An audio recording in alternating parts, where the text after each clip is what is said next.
Hey guys, my name is Ross Critchlow. Some of you guys may know me from other classes or from teaching with me. But here's my project on the General Electric GE90. For operations and purpose, we have the GE90 here depicted to the left. This is a high bypass jet engine, which what that means is that a lot of the air goes around the engine and not actually through the engine. So what we see here is this large compressor fan, as you can see in the red here. A lot of the airflow goes around the actual core of the engine. Now, this specific GE90 was produced primarily for the Boeing 777. It began testing in 1993, and since then, multiple versions of the jet have been produced as well as utilized. On the 777. There's actually been testing on a 747. There's a couple pictures of that I'd found online that I didn't include in the slide. But it was pretty cool to see that, to go on a 777 and launch that aircraft into the air with zero issues, being so large. For engine details, the jet here utilizes a stage 10 compressor, which develops a pressure ratio of 23 to 1. Now, I was finding different ratio numbers for this. Even on GE's site, there was different numbers than what I found on other sources. So I went ahead and I used the 23 to 1. However, with the new engine, the GE90X, or GE9X, sorry, that one's showing a ratio of 27 to 1, a whole 4 units larger than the 23. The original GE90 displayed a thrust rating of 74,000 to 94,000 pounds of thrust, while the latest will produce 115,000 pounds of thrust, which is just astronomical. It's not the highest on record. The highest on record is actually close to 130,000, but that's that triple. They call it triple redline speeds from what I found in my research. Sounds like their highest stress testing that they were utilizing was somewhere, I think, 128,000 pounds of thrust.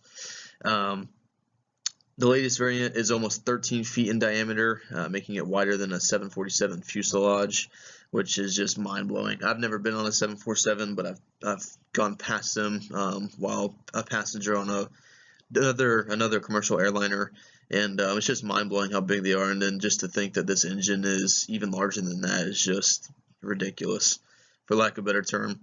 The unit weighs in at 20,000 pounds, making it quite heavy. However, a lot of the weight that could have been there has been shaved due to the materials used in the production of the engine.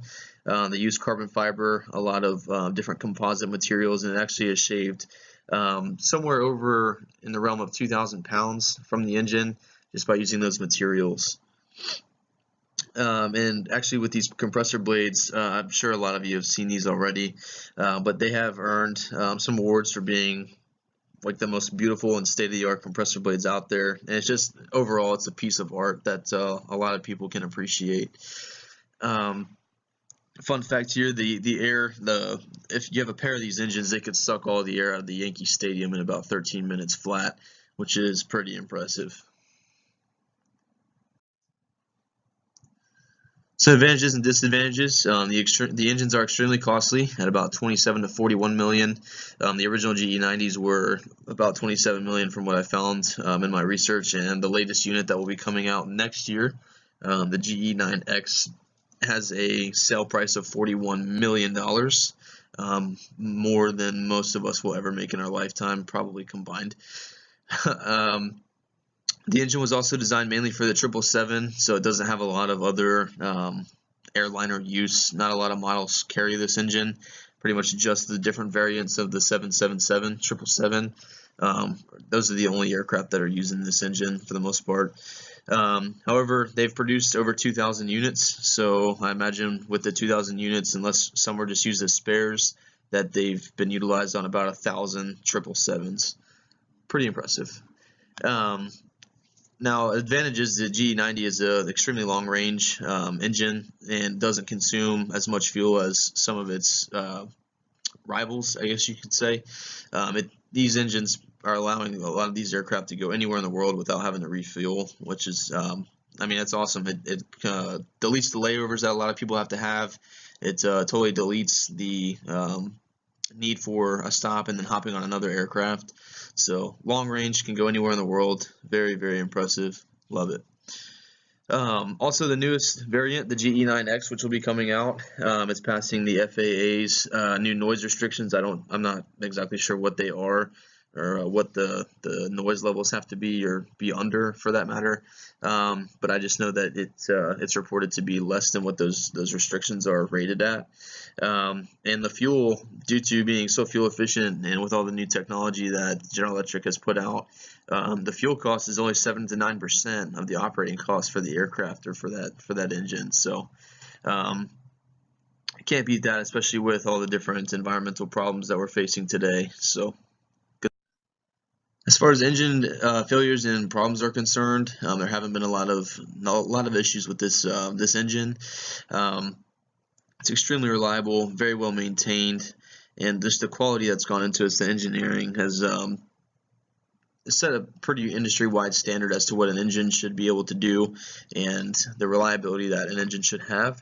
I put a YouTube clip in here in this slide just to show everybody how well maintained these engines are at the GE factory. There's a lot of hands-on time that goes into breaking these engines down and rebuilding them pretty much from the ground up. As far as the engine failures are concerned, we can see here there's a couple that are reported. On August 11th of 2004, there's an engine failure on takeoff, which causes the airplane to return for landing after there was some smoke building in the cabin. May 28th, another 777 was en route and had a failure, but it wasn't catastrophic. It was able to get down on one of the other engines, or on the other engines, since there's only two, of course. And I guess somebody had reported that there was engine debris from that found on the ground somewhere en route. Pretty interesting. On September 8th of 2015, there was another 777 that suffered a failure on the takeoff roll, which was catastrophic, and it was uncontained, leading to a fire on board. It actually damaged the engine itself, as well as that wing that engine was mounted to. And lastly, on June 27th of 2016, the right engine of a 777-300R received an oil warning messages and returned to its takeoff airport, which was Singapore. I think that's Shanghai Airport.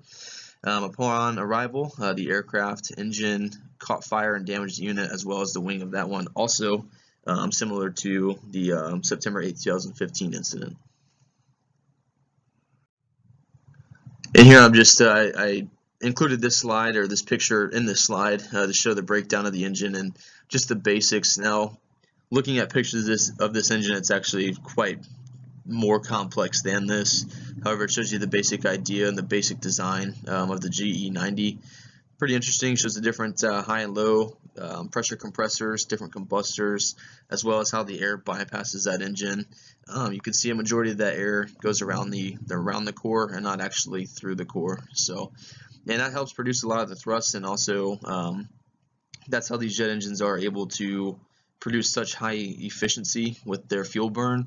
I read that jet engines have very low fighter jet engines have very low bypass, meaning almost all of the air, about 90% of the air, goes through the core and not around the core like the commercial jetliners.